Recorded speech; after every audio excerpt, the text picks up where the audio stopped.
नाशिकच्या कार्यक्रमामध्ये बोलताना भाजपचे नेते सुधीर मुनगंटीवार यांनी चौफेर फटकेबाजी केली। लग्न जमवण्याचं आमदारांच्या हातात असतं तर अर्ध्या आमदारांचं लग्न हिरोईन सोबत झालं असतं असा मिश्किल टोला मुनगंटीवार यांनी लगावला। तर आजकालचे आमदार हिरो सारखेच वागतात अशी प्रतिक्रिया विजय वडेट्टीवार यांनी दिली आहे। भाषणात एक वाक्य म्हटलं होतं की तुम्ही मला निवडून द्या, तुमचं कोणतेही काम असू द्या मी पूर्ण शक्तीने करेन। म्हणाल तुम्ही म्हणालात ना कोणतेही काम असू द्या मी पूर्ण शक्तीने करेन, तर माझं एक काम आहे। म्हटलं काय काम आहे?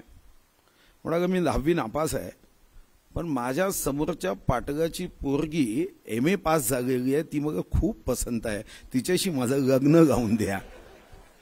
मी मनात विचार केला असं लग्न लावणे हे आमदारांच्या हातात असते तर अर्ध्या आमदारांची तर हिरोईनशीच लग्न लागली असती।